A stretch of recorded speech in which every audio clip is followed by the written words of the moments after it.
अभी हम पौधों में एनपीके अर्थात नाइट्रोजन, फास्फोरस और पोटेशियम की कमी को पूरा करने के लिए पानी की पूर्ति करने वाले हैं, जिसमें अभी हम इसमें करीब 2 लीटर पानी लेंगे और इसके अंदर हम 19 और 19 के रेशो में एनपीके सॉल्यूशन मिलाएंगे।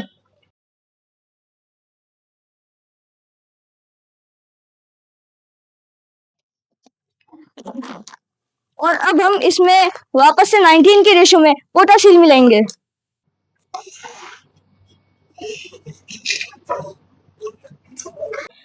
नमस्ते, मैं हूं अयांश शर्मा, कक्षा 9 से आदर्श विद्या निकेतन उच्च माध्यमिक विद्यालय पुष्कर मार्ग अजमेर राजस्थान से, और ये है मेरे सहपाठी अभय शर्मा।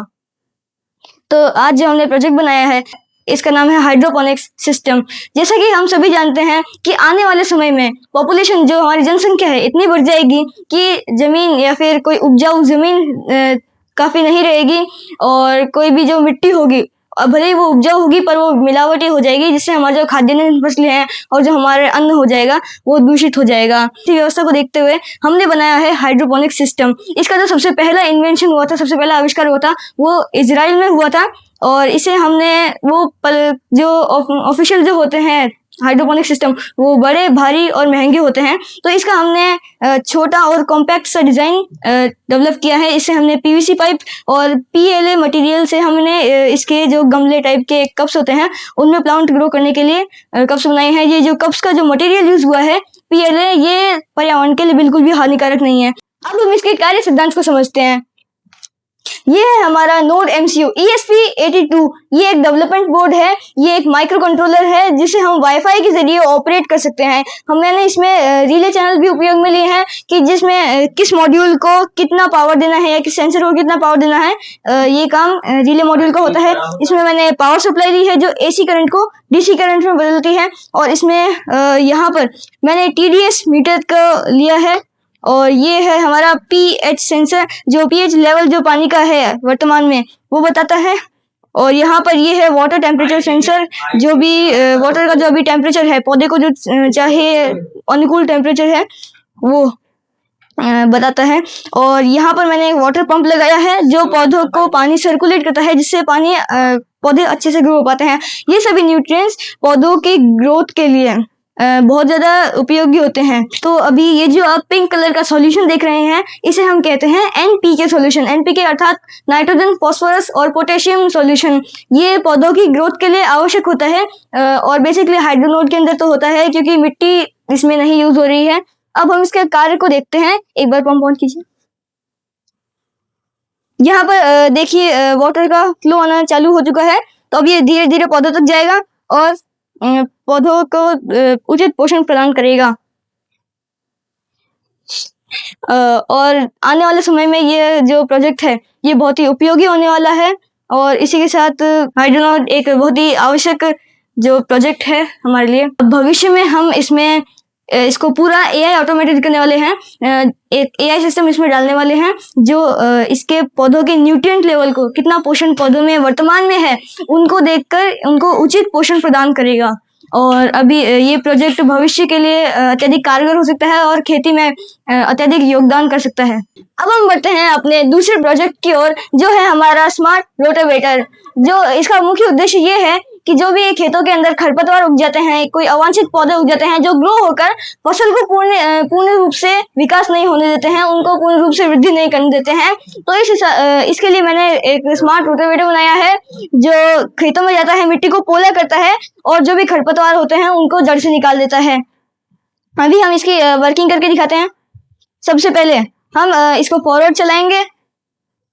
अब अभी तो फ्लोर पर तो सही से नहीं चल पाएगा, पर जब हम ये मिट्टी में जाएगा तो सही से चल पाएगा।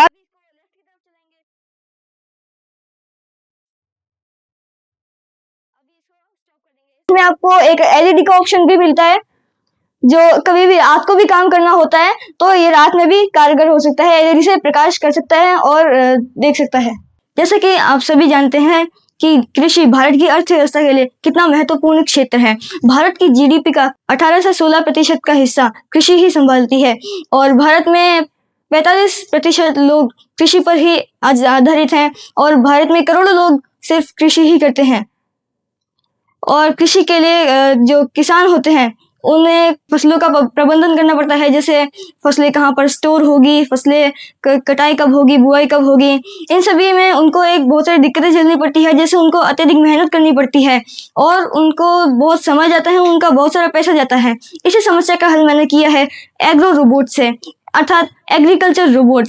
इसके अंदर मैंने सबसे पहले वाटर इरिगेशन सिस्टम, जो फसल में पानी की पूर्ति करेगा, उसका यूज किया है। और इसमें मैंने सीड डिस्पेंसिंग, जो किसान होते हैं वो सही जगह पर सही दूरी में और सही गहराई तक बीज नहीं बो पाते हैं, तो ये जो सीड डिस्पेंसिंग सिस्टम है मेरा, ये एकदम निश्चित दूरी पर और एकदम सटीक गहराई में इस बीजों को बो सकता है। और मैंने इसमें ग्रास कटिंग का सिस्टम भी डाला है। ये जो आप मोटर देख पा रहे हैं, इसके अंदर इसके नीचे एक प्रोपेलर है जो ग्रास को एक निश्चित तल तक, जो खरपतवार होते हैं जो फसल को सही से उगने नहीं देते हैं, उनको एक निश्चित तल तक काट कर रखता है। और इसके अंदर मैंने सबसे पहले यूज किया है ESP82 नोड MCU, जो एक माइक्रो कंट्रोलर है और ये वाईफाई से ऑपरेट भी हो सकता है।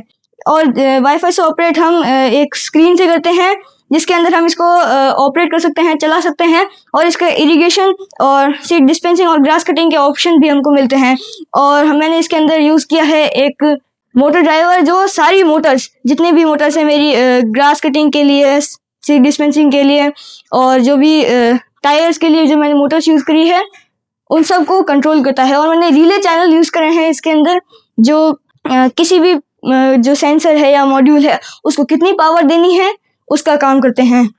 अभी हम इसका वाटर इरिगेशन सिस्टम ऑन करेंगे। वाटर इरिगेशन सिस्टम, जिससे इसमें पानी की पूर्ति हो रही है। देखिए यहाँ पर पानी आ रहा है, जिससे फसलों में पानी की पूर्ति होगी।